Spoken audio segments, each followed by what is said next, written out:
그러므로 우리는 두려워할지니 그의 안식에 들어갈 약속이 남아있을지라도 너희 중에는 혹 이르지 못할 자가 있을까 함이라. 그들과 같이 우리도 복음 전함을 받은 자이나 들은 바 그 말씀이 그들에게 유익하지 못한 것은 듣는 자가 믿음과 결부시키지 아니함이라. 이미 믿는 우리들은 저 안식에 들어가는도다. 그가 말씀하신 바와 같으니 내가 노하여 맹세한 바와 같이 그들이 내 안식에 들어오지 못하리라 하셨다 하였으나 세상을 창조할 때부터 그 일이 이루어졌느니라. 제7일에 관하여는 어디엔가 이렇게 일렀으되 하나님은 제7일에 그의 모든 일을 쉬셨다 하였으며 또다시 거기에 그들이 내 안식에 들어오지 못하리라 하였으니 그러면 거기에 들어갈 자들이 남아있거니와 복음 전함을 먼저 받은 자들은 순종하지 아니함으로 말미암아 들어가지 못하였으므로 오랜 후에 다윗의 글에 다시 어느 날을 정하여 오늘이라고 미리 이같이 일렀으되 오늘 너희가 그의 음성을 듣거든 너희 마음을 완고하게 하지 말라 하였나니 만일 여호수아가 그들에게 안식을 주었더라면 그 후에 다른 날을 말씀하지 아니하셨으리라. 아멘. 하나님의 말씀입니다. 오늘 히브리서 4장은 저희가 앞으로 오늘을 포함해서 3주 동안 머물며 다룰 거예요. 그런데 중요한 건 오늘 말씀을 여러분이 정말 마음판에 새기고 교훈의 의미를 잘 이해할 수 있다면 저는 여러분의 인생이 엄청나게 변화받을 수 있을 거라고 믿습니다. 시대를 바라보는 눈의 안목이 떠질 터인데요. 그만큼 또 말씀이 어려운 말씀이라서 이제 이 예배가 끝난 후에 4장 말씀은 적어도 유튜브를 통해서 여러분들이 다시 한번 공부하는 마음으로 노트하면서 다시 들어보시면 정말 좋을 것 같습니다. 그래서 오늘은 여러분 일단 관심을 강단에 다 초점을 모아두시고요. 하나님이 주시고 원하시는 말씀이 뭔가를 한번 우리가 생각해 보도록 하겠습니다. 이 성경이 때로 우리에게 어렵게 느껴지는 이유는 그 내용이 일관성이 없는 것처럼 보이기 때문에 그렇습니다. 오늘 본문 말씀을 보니까 이렇게 말씀이 기록되어 있거든요. 1절 말씀을 보면 이렇게 기록되어 있습니다. 그러므로 우리는 두려워할지니 그랬잖아요. 우리는 두려워할지니 그의 안식에 들어갈 약속이 남아있을지라도 너희 중에 혹 이르지 못할 자가 있을까 함이라. 하지만 바울이 디모데후서 1장 7절 말씀을 보면 이런 말씀을 우리에게 소개했어요. 하나님이 우리에게 주신 것은 두려워하는 마음이 아니다. 뭐야 이게 그럼? 아니 우리는 두려워하자 그래 놓고서는 또 디모데후서 말씀을 보면 바울은 두려워하는 건 하나님이 우리에게 주신 것이 아니다 이렇게 말씀하잖아요. 그런데 사실 바울조차도 일관성이 있는 것 같지는 않아요. 빌립보서 2장 12절 말씀을 보면 바울이 이렇게 얘기를 하거든요. 그러므로 나의 사랑하는 자들아 너희가 나 있을 때뿐 아니라 지금 나 없을 때에도 항상 복종하여 같이 한번 읽어볼까요? 두렵고 떨림으로 너의 구원을 이루라. 그럼 이게 두려워하라는 말인가 두려워하지 말라는 말인가 서신서를 비교하다 보면 일관성이 없는 것처럼 보이는 것을 우리는 보게 되죠. 그런데 제가 여러분에게 표현한 것을 일관성이 없다가 아니라 일관성이 없는 것처럼 보인다고 한 것을 주의해서 여러분이 생각을 하셔야 돼요. 일관성이 없는 게 아니라 일관성이 없는 것처럼 보이는 이유는요. 사실 성경의 논리는 우리가 이해하기보다 훨씬 더 큰 하나님의 논리거든요. 그래서 우리의 지식은 제한되어 있지만 하나님의 지식은 제한되어 있지 않기 때문에 우리의 이거를 이렇게 말하면 정말 새의 머리만한 우리의 뇌를 가지고 이 우주를 주관하고 계신 하나님을 이해한다는 것 자체가 어떤 면에서는 논리적으로 불가능하잖아요. 그래서 하나님이 하시는 일들을 이렇게 볼 때 일관성이 없는 것처럼 보일 때가 또 많이 있습니다. 아울러 하나님의 말씀의 특징 중에 하나가 뭐냐면 우리가 성경 말씀에서 하나님께서 우리에게 당신의 뜻을 보여주시는데 하나님이 어느 날 날짜를 정해놓고 Here it is. This is your word of God. 이렇게 주신 게 아니에요. 이 성경은 거의 4,000년에 걸쳐서 수많은 다양한 저자들이 하나님의 성령의 그때그때 그 역사의 시간과 공간 안에서 받은 바 말씀을 가지고 신학적인 용어로 이거를 점진적인 계시라고 하는데요. Progressive Revelation. 그러니까 한꺼번에 우리에게 똥 하고 보여주시는 것이 아니라 시간에 따라 역사에 점진적으로 보여주시는 것이죠.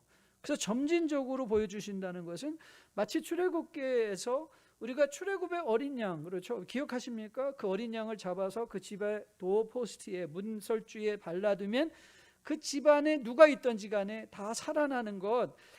우리는 그 사건을 보면서 출애굽의 어린 양이 그때는 어린 양의 동물이었는데 그것이 점진적인 계시를 통해서 보니까 신약적인 관점에서 보았더니 그게 바로 오실 어린 양 십자가에 달려 죽을 예수 그리스도의 그림자였구나. 그래서 우리는 이걸 점진적으로 이해한단 말이죠. 그래서 하나님의 말씀도 우리가 점진적으로 이해를 할 때 그 일관성. 그래서 여러분들이 성경을 읽을 때 여러분이 가장 극복해야 될 게 뭐냐면 성경이 말씀이 어려워서 이해가 안 될 때는요. 여러분이 해야 될 일이 뭔지 아세요? 넘어가시면 돼요. 넘어가세요. 그냥 성경 읽을 때 어렵다고 이거 끝까지 내가 파헤쳐가지고 다 알아낼, 그러면 성경 읽다가 그냥 망쳐버리는 거예요. 그냥 주저앉게 돼요. 근데 여러분, 저는 여러분에게 자주 말씀드리잖아요. 제 성경에 제일 많이 사용하는 마크가 뭐라고 그랬죠? 물음표예요. 읽다가 모르면 이거 왜 이해가 안 되지? 하나님 왜 이렇게 하실까? 그러고 넘어가면 돼요. 그리고 하나님이 저의 그러니까 하나님의 온전한 뜻을 한꺼번에 똥 하고 보여주시는 것이 아니라 저의 인생에도 돌이켜보면 그때는 이게 하나님의 뜻인지 몰랐는데 살다 보니 이거였구나. 하나님이 이래서 나를 여기로 가게 하셨구나. 이래서 나로 하여금 멈추게 하셨구나. 실패하게 하셨구나. 아프게 하셨구나. 이런 것들이 이해되어지는 거예요. 하나님의 뜻에. 그래서 여러분, 일관성이 없는 것처럼 보인다고 할 때도 여러분 두려워할 필요 없어요. 이해되지 않을 때도 그것이 여러분들에게 아무런 짐이 되어서는 안 돼요. 성경을 읽는데 성경 말씀 너무 어려워요. 맞아요. 성경 말씀 쉽다고 한 사람은 아무도 없어요. 성경 말씀은 원래부터 하나님의 말씀이기 때문에 어려운 것이에요. 그러니까 어렵다고 생각하고 모르는 건 질문해놓고 괜찮아요. 성경에 여러분 질문의 마크가 다 채워져가지고 각절마다 물음표를 다 달아놔도 괜찮아요. Eventually you will come to understand. 하나님께서 이게 이런 말이었어. 이게 하나님의 뜻이었어. 아울러 이런 점진적인 계시와 더불어 이 성경을 쓴 사람 때문에도 우리는 성경이 일관성이 없는 것처럼 보일 때가 많이 있어요. 여러분, 성경은요 하늘에서 무슨 메커니컬리 기계적으로 어떤 사람이 그냥 눈 감고 앉아 있는데 뭐 이렇게 손이 움직여져서 쓴 게 아니라 히브리어를 쓴 사람은 그의 한정된 공간과 시간과 역사가 있었던 거예요. 그 역사 안에서. 그러니까 우리에게는 히브리서를 쓴 사람 바울이라 할지라도 익숙한 사람이 아니에요. 바울이 사용하는 언어도 익숙하지 않고요. 바울이 살았던 관습도 익숙하지 않고 바울이 하고자 하던 일도 우리에게는 익숙한 일이 아닌 것이죠. 그래서 사실은 성경 말씀이 어렵고 일관성이 없는 것처럼 보일 때가 있어요. 그 사람이 누군가에 따라서 그가 설명하는 바 그 내용이 그 사람에 따라 달라질 수 있기 때문에 그렇죠.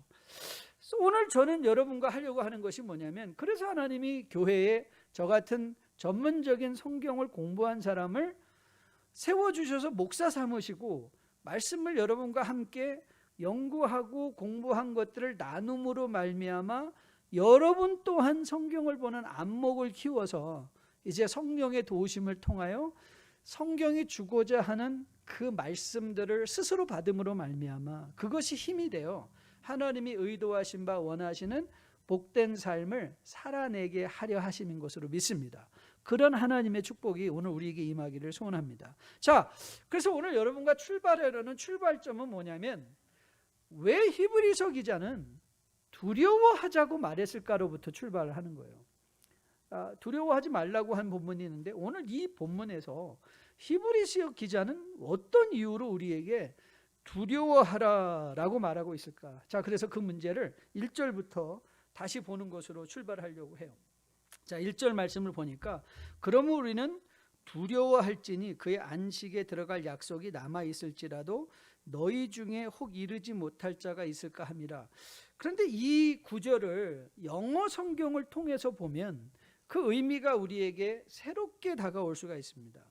그래서 우리가 강단에서 사용하는 English Standard Version of the Bible, 그러니까 ESV라는 성경, 우리를 강단에서 영어 성경을 채용하고 있는데요. 그 영어 성경은 이 구절을 이렇게 번역했어요. Therefore, 그러므로 while the promise of entering his rest still stands, 그의 안식에 들어갈 약속이 남아있는 지금 이때에, 그러면서 이런 영어 표현을 사용했어요. Let us fear, lest any of you should seem to have failed to reach it. 자, 그래서 이 let us라는 말은 이게 권유형이라는 말씀이에요. 권유형. 그러니까 넌 구원 못 받은 거야. 너 그렇게 떨어지면 죽을 줄 알아. 이런 차원에서의 선언과 선포나 판단에 대한 말씀을 다루는 것이 아니라, 히브리서 기자가 사실 이 당시에 유대인들은 엄청나게 요동하는 시대에 그들이 살고 있었거든요. 그러니까 그들이 예수를 믿는다는 것은 사실 여러분과 제가 상상할 수 없는, 여러분 이단에 빠졌던 사람들을 이단에 나오지 못하는 경우 많이 있어요. 특별히 여호와의 증인 같은 경우는요, 많은 사람들이 여호와의 증인이 잘못됐다는 걸 알아요. 근데 못 나와요. 왜 못 나오는가 하면 그의 인생이 거기에 다 걸려있기 때문에 그래요. 그러니까 자기가 아는 사람, 자기 친구, 자기 동료, 자기의 사회적인 모든 삶이 거기에 뭉쳐있으니까 나오면 외톨이에요.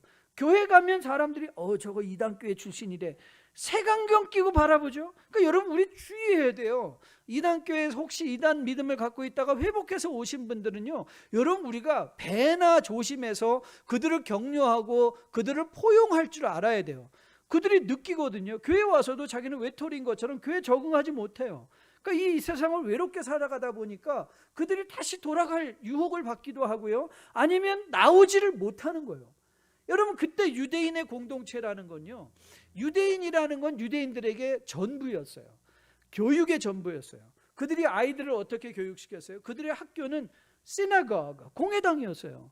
아이들이 공회당에 모여서 그 안식일날 하나님의 말씀을 배우고 외우고, 또 그들은 거의 비즈니스의 영역들이 자기들끼리의 공동체 안에서 서로 연결이 된 경우가 굉장히 많이 있었어요.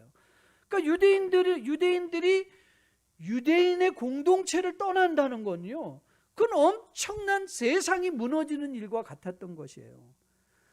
그 시대의 교훈들에게 히브리서 기자는 너 이거 안 믿으면 너 구원 못 받을 줄 알아, 이게 아니라 Let us fear. 야, 힘내, 나랑 같이 가자, 이 권유를 하고 있는 거예요. 이건 정죄나 판단이 아니라, 구원의 확신 없이 두려움과 공포에 살아가라는 말이 아니라, 요동하는 시대 속에서 혹이라도 돌아가야 되나? 아니면 여러 가지 핍박과 환난 속에서 경제적으로 극심하게 어려움을 겪는 자들에게 뭐 하고 싶은 거예요? 격려하고 싶은 말이 오늘 히브리서 4장의 말씀이라는 거예요. 그러면 여러분, 우리가 살고 있는 시대 또한 다르지 않죠.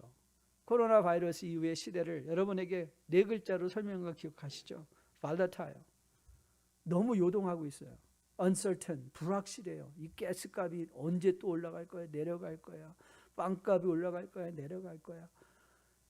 complex, 복잡하잖아요. 이 모든 국가 관계가 너무나 얽히고 복잡하게 설켜 있어서 지구상 저 끝에서 일어나는 일들이, 우크라이나에서 일어나고 있는 일들이 우리에게 실제적인 영향을 미치는 이 복잡하고, 그런데 도대체 실타래를 어디서 풀고 어디서 맺어야 되는지 애매모호한 이 북한 시대에 우리가 살아가고 있는데, 이런 시대에 히브리서 기자는 여러분과 저를 격려하고 싶은 거예요. Let us strive together. 우리 같이 가자, 같이 힘내자. 그런데 왜 여기에 부정적인 언어, 두려움이라는 단어를 사용했을까? 여러분에게 몇 주 전에 왜 인간은 나쁜 소식에 더 민감하게 반응하는가, 이 질문에 대한 이 사회 행동 심리학자들의 답을 나눈 것 여러분 혹시 기억하실지 모르겠어요. 인간은 본래적으로요, 죄악된 세상에서 살아가는 인간은요, 좋은 소식보다 나쁜 소식에 더 민감하게 반응합니다. 그래서 기자들 사이에 유행하는 adage, 속담이 하나 있다고 그랬죠. If it bleeds, it reads. 피가 나는 소식이면 사람들이 읽는다는 거예요. 그래서 여러분들이 신문 보면서 신문에 맨날 이렇게 신문 보면 완전히 한국 내일 망할 것 같아요. 한국 신문 내일 망해요. 근데 여러분 한국 내일 망할까요? 안 망해요. 근데 왜 이렇게 한국에도 지금 좋은 일도 많이 일어나고 있을 텐데 여기저기서 왜 신문에는 좋은 일보다 90%는 나쁜 일이고 좋은 일은 왜 이렇게 기록하지 않을까? 왜냐하면 좋은 일은 it doesn't sell, but 나쁜 일은 it sells. 왜냐하면 그게 생존의 문제이기 때문에 그래요. 그러니까 예를 들면 좋은 소식은 혹시 못 들었어요. it's okay. 혹시 내일도 좋은 소식이 있겠지. 그럼 되잖아요. 근데 여러분들이 나쁜 소식을 못 들었으면 어떻게 돼요? 혹시 여러분이 그 경고를 받지 못했으면 여러분 죽을 수도 있는 거예요. 그러니까 사람들은 나쁜 소식에 좋은 소식보다 나쁜 소식에 더 민감하게 반응해요. 성령은 그걸 잘 알고 계시죠. 그래서 성령에 때로 보면 우리를 두렵게 하는 것처럼 보이는 언어들이 많이 등장해요. 그것을 통해서 하나님은 여러분과 저를 경고하시고 격려하시면서 그 부정적인 것에 두려움에 빠지게 하려 하시는 것이 아니라 그걸 통하여 긍정적인 성도의 삶으로 이끌어 가시기를 원한다는 거죠. 여러분, 우리가 살고 있는 시대를 여러분 이제 귀에 박혀서 우리가 낀 세대 현실을 여러분은 잘 알고 계실 거예요. 베드로전서 5장 말씀 같이 한번 읽어볼게요. 이건 우리가 100번 1000번 읽어도 부족한 말이니까 같이 한번 읽겠습니다. 시작. 근신하라, 깨어라. 너희 대적 마귀가 우는 사자같이 두루 다니며 삼킬 자를 찾나니 너희는 믿음의 굳건을 하여 그를 대적하라. 이는 세상에 있는 너희 형제들도 동일한 교훈. 여러분, 우리의 삶의 현실은 이 낀 세대, 아직 우리가 살고 있는, 여러분이 살고 있는 삶의 현실, 이 세상의 현실은요, 악한 마귀가 우는 사자같이 으르렁거리며 우리를 넘보고 있는데요. 넘볼 뿐만 아니라 우리는 직접적으로 거기에 영향을 받을 수 있어요. 영향을 받을 수 있다니까요. 그러니까 마귀의 영향을 받을 수 있어요. 물론 마귀는요, 우리의 구원을 어찌할 수 없습니다. 왜냐하면 우리의 구원을 보증해 주시는 분이 하나님의 아들 예수 그리스도의 십자가의 능력이기 때문에 여러분이 예수를 믿었으면 그것이 성령의 의도하신 하나님의 은혜의 선물이라면 오늘 죽어도 천국 갑니다. 그런데 우리가 그런 구원의 보장을 받고 있음에도 불구하고 악한 영들의 마귀의 유혹에 빠진다면요, 그 유혹에 빠진 대가는 이 세상에선 여러분과 저가 치룬다는 거예요. 여러분에게 일전에도 소개한 통계가 있어요. 20대, 30대, 40대, 50대, 60대 각 계층의 연령대의 사람들에게 물어봤어요. 당신들이 인생에 가장 후회하는 게 뭐냐? 그러니까 20대에서 1등으로 나온 질문이 뭔지 아세요? 20대 청년들이 그런 거예요. 제가 공부를 더 열심히 했으면 좋았을 것 같아요. 30대에게 물었어요. 당신의 인생에 가장 후회하는 게 뭐냐? 그랬더니 그들도 뭐라고 대답했냐면요, 공부를 더 열심히 했었으면 좋았을 것. 근데 여러분 놀라운 게 뭔지 아세요? 40대한테 물었어요. 당신 인생에 제일 후회하는 게 뭐냐? 공부를 열심히 할 걸. 40대, 50대, 60대 똑같이 다 당신의 인생의 후회가 뭐냐? 공부 열심히 할 걸. 그러니까 그 통계가 뭘 말하는 줄 아세요? 인간은요, 공부 열심히 해야 된다는 걸 알면서 아무도 공부를 안 한다는 거예요. 후회만 해요. 그러니까 후회하니까 부모들이 그렇게 절실하게 얘기하는 거예요. 공부 열심히 해라. 차이가 후회가 되니까. 내가 열심히 못해서 여기까지 왔으니까. 인간은 후회만 해요. 후회만 하는 존재예요. 여러분, 여러분이 공부를 열심히 안 하면 오늘을 살아가는 우리의 삶이 고달프잖아요. 그러니까 공부를 열심히 안 한 대가를 우리는 치른다니까요. 제가 어제 저녁을 먹고 그 다음에 후식으로 과일을 먹었어요. 근데 제가 먹으면서도 그런 생각이 들더라고요. 야, 너 그만 먹어야 될 것 같은데. 근데 너무 맛있었어요, 복숭아가. 그래서 내가 먹어야 될 양보다 더 많이 먹었어요. 그 다 많이 먹고 아침에 피를 딱 재봤더니 당뇨가 완전히 적게 나왔을게요? 높게 나왔을까요? 예, 많이 나왔어요. 피곤했어요. 피곤했어요. 여러분, 저 구원 받았습니다. 구원 받았어요. 하지만 제가 어제 잘못 내린 결정이 있어요. 내가 절제했어야 되는데 더 먹었어. 더 먹은 것에 대한 대가는 오늘 아침에 제가 치르는 거예요. 그게 낀 세대를 살아가는 우리 인생의 현실이에요. 맞아요. 여러분, 구원 받았어요. 예수 믿고 구원 받아요. 하지만 오늘 여러분이 잘못된 선택을 한다면 여러분이 구원받을 거와는 상관없이 이 세상을 살아가는 여러분의 인생은 고달퍼질 수 있는 거예요. 그래서 히브리서 기자는 권면하는 거예요. 그러지 말자. 온전한 선택을 하자. 그러면 우리가 해야 될 그 온전한 선택이 뭐냐? 그의 안식에 들어갈 약속이 남아있는 이때에 그것을 히브리서 3장 13절에서는요 이렇게 우리에게 설명하는 거예요. 오늘이라 일컫는 동안에, 그러니까 여러분과 저가 오늘이라는 삶에 온전한 결정을 통해서 우리의 삶이 부정적인 결과에 대한 책임이 아니라 내가 내린 긍정적인 결정에 대한 온전한 결과를 누리고 살아가자. 제가 어저께 그거 조금만 절제하고 덜 먹었다면 오늘 아침에 아주 기분 좋게 하루를 시작할 수 있었는데 제가 오늘 아침에 그래서 아침을 안 먹었다는 거 아니에요. 당이 이렇게 나왔는데 내가 아침을 먹을 수 있나? 그건 제가 치료해야 될 책임인 거예요. 마찬가지로 오늘 히브리서 기자가 여러분에게 하는, 그럼 오늘이라 일컫는 동안에 우리가 뭘 두려워해야 되는가? 그 사실을 한번 살펴보려고 합니다. 오늘 이 히브리서 기자가 등장시키는 게 이 안식이에요. 안식인데 이게 이제 복잡한 거예요. 이 개념을 다음 주에도 다룰 거예요. 잘 들어보세요. 자, 이렇게 이 안식에 대해서 뭘 두려워해야 되는가? 그 사실을 이제 4절에서 이렇게 설명을 해요. 4절에서 자, 한번 같이 봅시다. 제7일에 관하여는 어디엔가 이렇게 일렀으되, 그러니까 이것도 이제 히브리서 기자가 글을 쓰는, 그가 지금 구약을 인용하려고 하는데 어떤 특정한 데를 인용을 안 하죠. 그렇죠? 특정한 데를 인용을 안 해요. 그러면서 이렇게 어디엔가 이렇게 일렀으되 라고 하면서 하나님은 제7일에 그의 모든 일을 쉬셨다 하였다 이렇게 했었어요.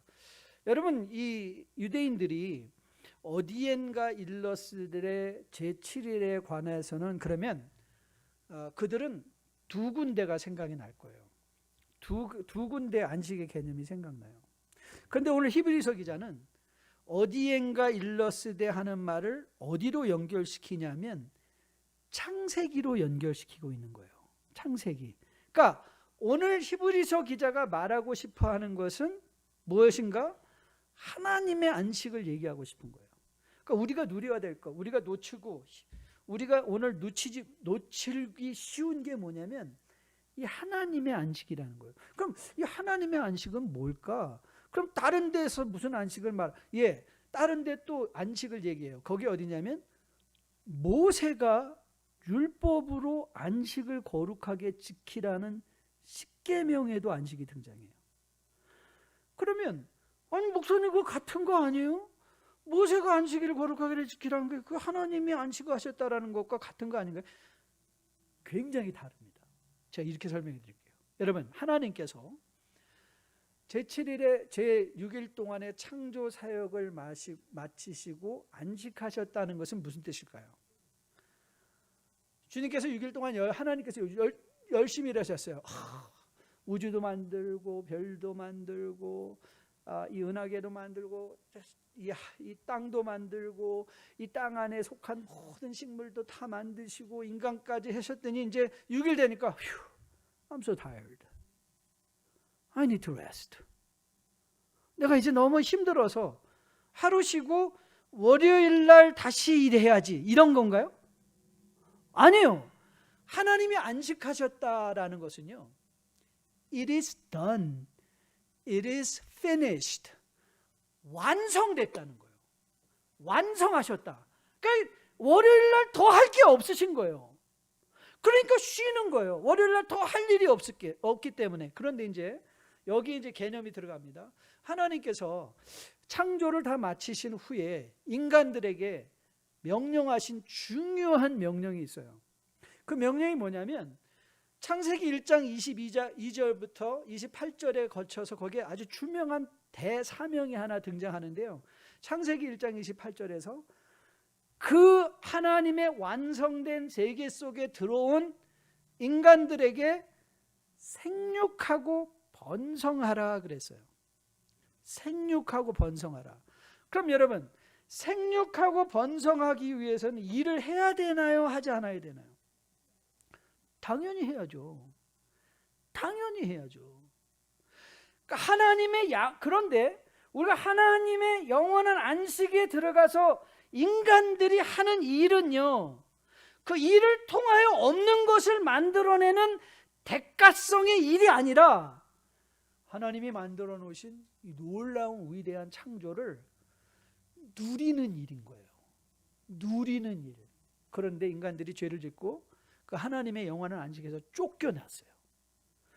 그리고 나서 모세의 율법을 통해서 안식일에 대한 율법을 받죠. 근데 그 율법은 어떤 율법이었나요?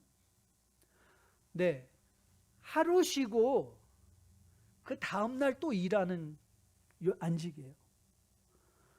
그러니까 하나님의 안식은 rest in consummation, completion, 완성에 의한 안식이고요.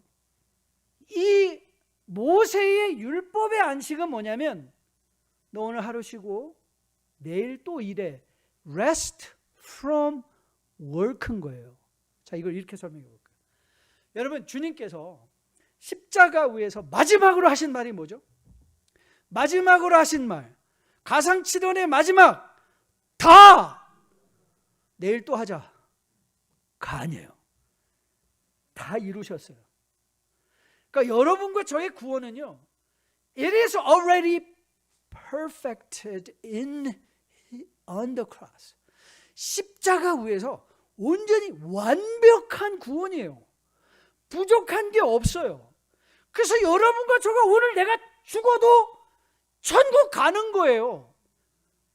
왜요? 하나님이 아들을 통해서 하신 십자가의 능력 때문에. 그런데 여러분, 구약에도 그런 제사가 있었어요. 그런데 구약의 제사는요, 각종 죄를 질 때마다 제사를 지내요.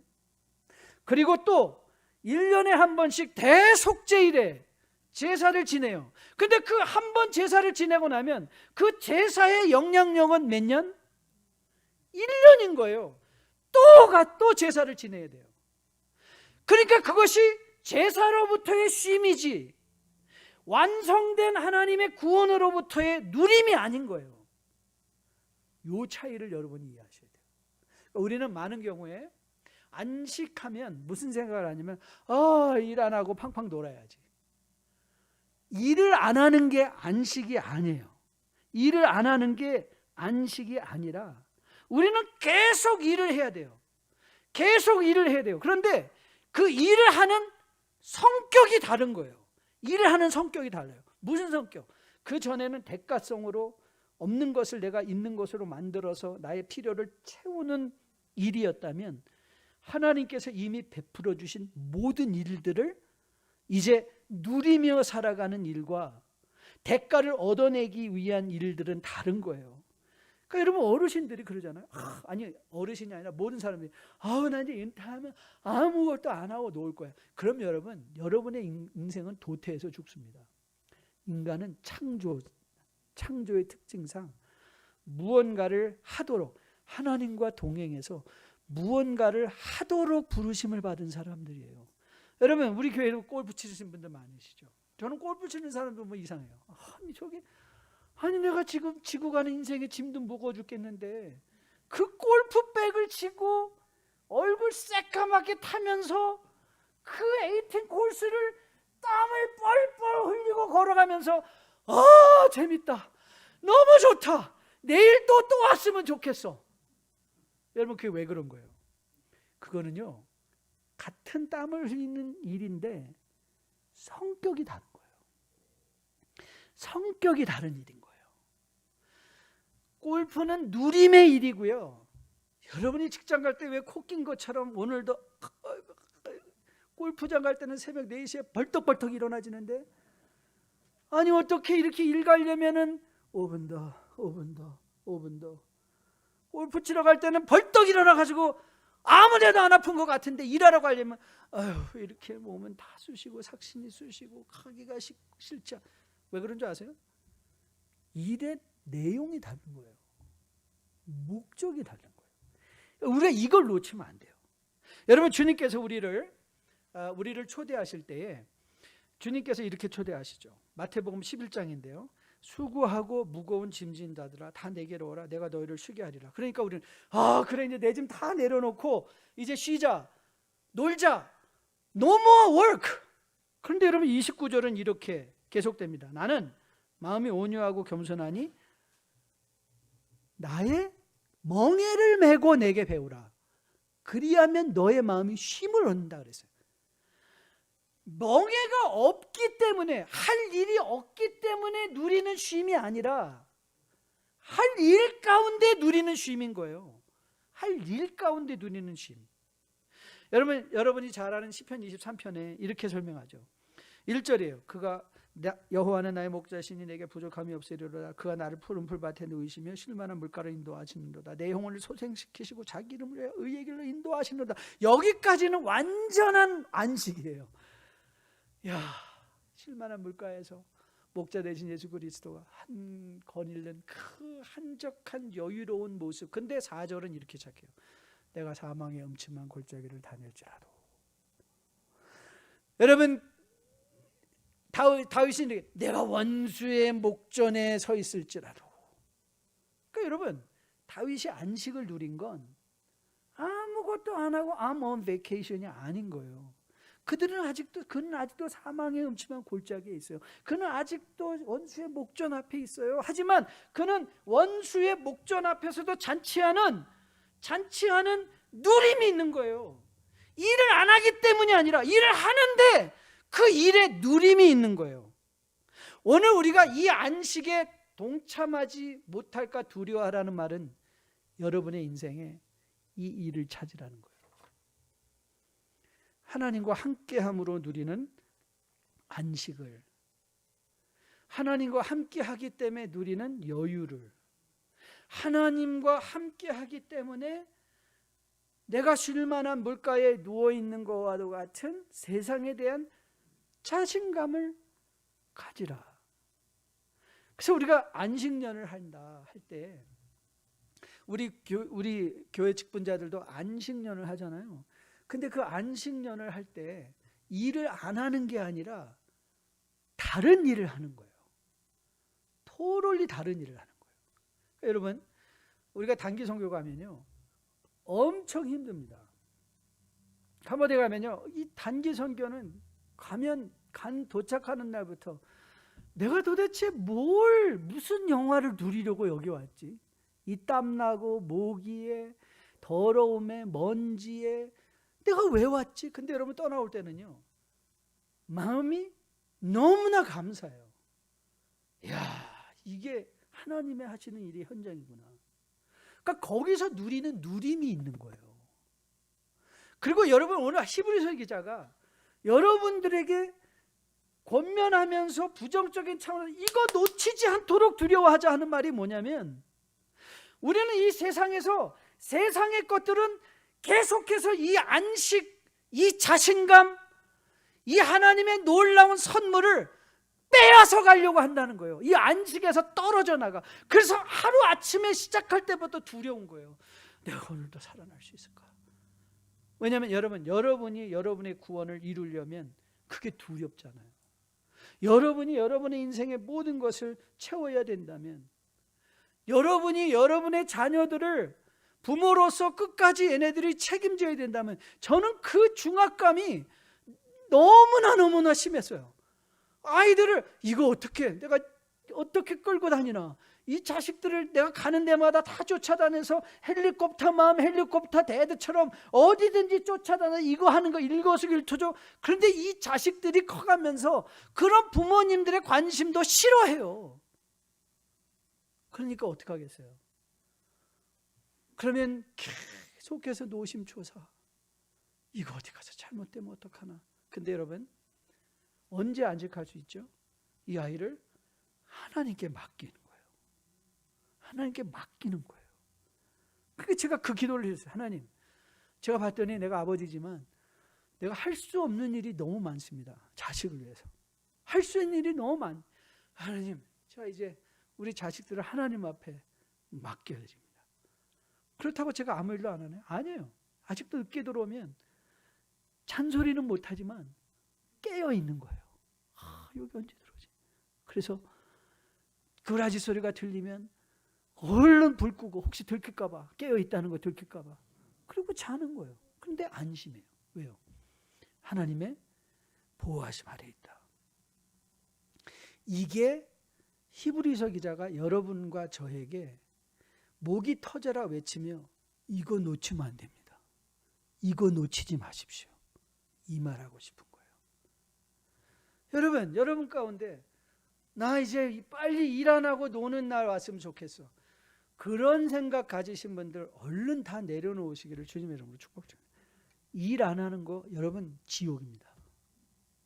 일 안 하고 아침에 일어나서 할 일이 아무것도 없다는 것만큼 이 세상의 인생을 지루하게 하고, 이 세상의 인생을 너무나 의미 없게 하고, 이 세상이 지옥이 되는 건요, 할 일이 없을 때 지옥입니다. 여러분, 이제는 대가성의 일이 아니라 오늘 히브리서 기자가 하나님의 It is finished, 다 이루었다, 그 하나님의 이루신 사역을 누리는 일에 여러분들이 동참하셔야 됩니다. 그리고 거기서 안식을 누리시는 여러분 되시기를 주님의 이름으로 축복드립니다. 어르신들도 마찬가지예요. 여러분의 인생을 하나님이 부르시는 그날까지 온전히 살아내기를 원하신다면 우리 어르신들이 다른 영적인, 이전에는 시무장로로, 시무 집사로, 권사로, 시무하는 일로 액티브한 두리로 뭘 하고 계셨다면 이제는 그런 책임이 아닌 하나님이 원하시는 일들을 찾아서 하셔야 돼요. 그것이 여러분을 건강하게 하고, 그것이 여러분을 젊게 하고, 그것이 여러분의 인생을, 저는 노사연 씨가 한 노래 중에 그 부부의 정을 얘기하면서 우리는 늙어가는 것이 아니라 익어가는 것입니다. 너무너무 멋있어요. 익어가는 거, 늙어가는 게 아니라 익어간다. 인생이 늙어가는 게 아니라 달아 없어진다. 살아있는 동안 달아 없어진다. 그러면 어떻게 우리는 이런 안식을 누리며 살 것인가? 자, 2절 말씀을 우리가 한번 다시 보겠습니다. 2절 말씀이 중요한데요. 같이 한번 읽어볼게요. 그들과 같이 우리도 복음 전함을 받은 자이나 들은 바 그 말씀이 그들에게 유익하지 못한 것은, 요거 굉장히 중요한 개념이에요. 믿음과 결부하지 않았다. 믿음과 결부하지 않았다. 자, 이것이 무슨 뜻인가? 그래서 그 예를 들어요. 반면적 예로 구약의 백성들의 예를 들어주는 거예요. 봐라, 이들이 말씀을 들었는데 어떻게 믿음과 연결시키지 못했는가? 여러분, 구약에 아모스 선지자가 아모스서 4장에서 그가 이렇게 이스라엘 백성들을 향하여 외쳤습니다. 너희들 종교성이 너무 뛰어나다. 종교성이요. 그때 아모스 시대에 이 이스라엘의 종교성은 하늘을 찌를 정도로 심화되었었습니다. 이렇게 말해요. 4장 4절로 5절인데요. 너희는 베델 가서 범죄하며 길갈에 가서 죄를 더하라. 여기 베델과 길갈이라는 것은요, 릴리지우스 센터들이에요. 그러니까 교회라고 생각하셔도 돼요. 너 교회 가서 범죄한다. 길갈에 가서 더 죄를 더한다. 그러면서 이렇게 얘기를 합니다. 잘 들어보세요. 아침마다 희생을, 3일마다 11조를, 누룩 넣은 것을 달라 수은제, 낙헌제를 소리내어 선포한다. 이거 얼마나 종교적인 행위들로 심화되어 있는 거예요. 그런데 그것이 그들에게 아무 소용이 없었어요. 왜죠? 이것이 너희가 기뻐하는 것이다. 이 종교적 행위가 믿음과 결부된 것이 아니라 자기의 기쁨과 결부된 거예요. 그러니까 믿는 것도 자기를 위해서 믿는 거예요. 믿는 것도 자기의 유익을, 자기의 이익만을 위해서 믿었다는 거예요. 그러면서 그 이유를 바울은 아모스 선지자는 8장 11절에서 이렇게 묘사하며 경고했습니다. 같이 한번 읽어볼게요. 주 여호와의 말씀이니라. 보라, 날이 이를지라 내가 기근을 땅에 보내리니 양식이 없어 주림이 아니며 물이 없어 가람이 아니요 여호와의 말씀을 듣지 못했다. 여러분, 이들이 여호와의 말씀을 못 들었나요? 아니요. 그들은 종교적으로 너무너무나 심화되어 있었어요. 그런데 그때는 홍수가 그때는 말씀의 기간이 있다는 거예요. 이게 굉장히 이해가 안 되는 상황이죠. 여러분, 우리가 살고 있는 시대를 이 설교의 홍수 시대라고 해요. 여러분들이 이 설교자들이 요즘 얼마나 부담스러운지 몰라요. 우리 성도님들이요, 지난주에도 한번 열심히 있다 하는 분들은 설교 한 3-4편들은 다 들었을 거예요. 아이고, 우리 교회 정 목사는 어떻게 이 목사님보다도 못하지 설교? 여러분 많이 들으셨죠? 유명한 목사님들 설교 다 들으시죠? 유튜브 틀어놓고 그거 맨날 들으면서 이야, 나는 이렇게 설교를 열심히 듣는다니까. 근데 여러분, 그게 우리가 속기 쉬운 거예요. 들은 말씀이 믿음과 결부되느냐, 아니면 들은 말씀으로 자기 유의를 하느냐. 자기 유희, self-indulgence, 자기를 위해서 그냥 듣는 거예요. 믿음과 결부되지 않는 것. 여러분, 믿음과 결부된다는 것은 뭐냐면요, 말씀에 동의하는 것 아니에요. 동의만 하는 게 아니에요. 이야, 저 목사님, 정 목사가 아니라 저 목사님, 이야, I agree with him. 정말 내가 하고 싶은 말을 시원하게 잘 해주시네. 그런데요, 믿음과 결부시키는 사람들은요, 그 들은 말씀을 신뢰해요. Trust. Not only agree, but trust. 신뢰한 후에 그 믿음과 결부시키는 사람은요, 살아요. Live. Agree, trust, and live. Act. Apply. 이게 믿음과 결부시키는 거예요. 여러분, 이 말은요, 하나님이 우리 인생에 일어나는 모든 일들을 여러분들에게 메시지로 주시는 거예요. 여러분, 아모스에서 그 말했죠. 야, 내가 너희 이빨 한가하게 했어. 그게 뭐예요? 너 지금 기근 들었지? 기근 들었는데 너희가 내게 돌아오라는 말 안 들었어? 아모스가 그 지적하고 있잖아요. 야, 너희가 칼을 보내서 너희 어린 젊은 것들이 많이 죽었지? 근데 너희들 내게로 돌아오지 않았네? 너 기근이 있고 거기에 가뭄이 있어서 목말랐는데 너희들 거기 돌아오지 못했네? 내게로 돌아오지 않았네? 여러분, 여러분의 인생에 일어나는 모든 일은요, 다 메시지예요. 여러분이 돈을 많이 벌잖아요? 그럼 여러분 질문하셔야 돼요. 야, 돈 벌었다. 이제 일 안 하고 rest from work. 쉬고 먹고 놀고 좋은 거 사고, 야, 그게 아니라, 아니, 하나님, 요즘 왜 이렇게 나한테 돈 주세요? 이 돈의 의미가 뭐예요? 하나님, 요즘 왜 이렇게 저 건강하죠? 아프면 또 묻는 거예요. 하나님, 요즘 왜 이렇게 나 아프죠? 그럴 때 여러분, 바울이 그 일을 하잖아요. 하나님, 내 인생에 가시가 있어요. 이 가시 좀 어떻게 해주세요. 그랬더니 하나님이 그 가시의 의미, 내가 약할 때 강함이라, 내 은혜가 내게 족하다, 말씀해 주시잖아요. 여러분이 어떻게 여러분이 받고 있는 안식을 누릴 것인가? 여러분, 질문하세요. 그러니까 우리가 두려워하라. 지금 오늘이라 일컫는 동안에 우리가 받은 안식을 마귀한테 다 놓쳐버리고 우리가 잘못된 선택을 한다면 그 잘못된 선택에 대한 대가를 여러분 이 세상에서 반드시 치러야 천국 갑니다. 치를 거예요. 그건 여러분이 구원 못 받는다는 얘기하고는 차원이 달라요. 여러분 구원 받습니다. 그런데 우리가 누릴 수 있는 모든 축복은 다 누려보지 못하고 사는 거예요. 누려보지 못하는 거예요. 제가 어저께 저희 어르신들, 저희 아버님 얘기를 하다가 그 얘기를 함께 나눌 기회가 있었어요. 저희 아버님이, 우리 어르신들이 다 그런 것 같아요. 꼬깃꼬깃 청소를 하다 보면 숨겨놓은 것들이 막 나와요. 그래서 뭐가 숨겨놨나 봤더니 옷 한 번도 안 입어보신 거. 그리고 어느 때는 맨날 아버님 신발 필요하세요? 필요 없어. 다 뒷굽이 다른 운동화를 죽으라고 신으셨는데 살아생전에. 근데 보니까 청소하다 보니까 돌아가서 보니까 박스가 나오는데 브랜드 슈즈가 거기 있으신 거예요. 그 하나 우리 아버님은 그러셨던 거죠. 나 저기 새 신발 있어. 그리고 맨날 헌 신발 입고 다니는 거예요. 그 새 신발을 신어야지 더 걷기도 편하고 산에 올라가기도 좋으신데 그거 안 써요.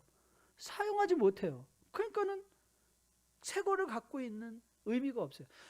여러분의 인생에 하나님이 주신 구원은요, 이 어떤 신발보다, 어떤 옷보다, 어떤 자동차보다, 어떤 집보다 더 좋고 더 위대하고 더 누릴만하고 더 우리를 확신 있게 하고 자신 있게 하는 거예요. 그런데 그거 다 숨겨놓고 세상의 것 갖고 하다 보니까 어떻게 돼요? 맨날 피곤하고 맨날 쉬고 싶다 그러고 맨날 두렵고 잘 돼도 두렵고 그런 사람이 있거든요. 잘 되면 야 이거 어쩌지 한 방에 훅 가지. 그런 분 저 많이 봤어요. 돈 엄청 버는데 맨날 전전긍긍이에요. 하나님 이 좋은 게 언제 끝날지 몰라. 저는 너무 두려워요. 너무 두려워요. 하나도 못 써요. 사랑하는 성도들, 여러분은 어떻습니까? Are you enjoying the rest in Him? 하나님께서 여러분에게 주신 이 rest 누리고 계신가요? 저는 여러분과 저가 다시 한번 두려워할 수 있게 되기를 주님의 이름으로 축복드립니다. 그래서 이제는 더 이상 대가성이 아니라 십자가에서 이루어진 하나님의 놀라운 구원의 역사 때문에 그걸 내가 매일의 삶에서 이제는 내가 구원을 얻기 위해서 일하는 것이 아니라 구원받은 자로서 이제 하나님이 원하시는 일에 내가 함께 동참함으로 말미암아 두려워하지 아니하고 슬퍼하지 아니하고 원망하지 아니하고 오히려 사랑하고 격려하고 오히려 더 누리고 그래서 매일의 삶이 주님과 동행하는 주님의 복된 백성의 삶 되기를 주님의 이름으로 축복드립니다. 다 함께 일어서 마지막 찬양하려고 하는데요. 제가 오늘 이 찬양을 정해봤어요. 여러분 우리가 저 성전문을 나가면요 여러분의 인생은 하나도 변한 게 없을 거예요. 물질로 고민하는 사람은 물질로 동일하게 고민할 것이고요. 건강으로 염려하시는 분들은 건강으로 동일하게 염려하셔야 되는 현실들이 우리 가운데 펼쳐질 거예요. 그런데 그 현실을 마귀들은 갖고 우리를 두렵게 할 거예요. 너 봐라, 너 죽는다. 그래서 우리로 하여금 잡지 않아도 되는 거를 자꾸 잡으려고, 조금 더 건강해 보려고, 조금 더 모아보려고, 조금 더 가져보려고 거기에 집중하게 하는 거예요. 오늘 히브리서 기자는 우리에게 권면해요. 그러지 말자. 우리 그러지 말자. 우리 이제 일 안 하는 게 목표가 아니라 새로운 일을 하는 게 목표다. 그리 하나님의 안식의 일에 동참하는 일을 우리가 함께 하자. 그리고 그 하나님의 안식을 오늘 누리자. 그 구원의 확신을 오늘 누리며 세상의 어떤 것으로도 우리가 두려워하지 아니하고 세상의 어떤 권력자 앞에서도 비굴해하거나 연약해지는 것이 아니라 오히려 자신감으로 세상을 바라보자. 이 축복을 여러분과 저가 누렸으면 참 좋겠습니다.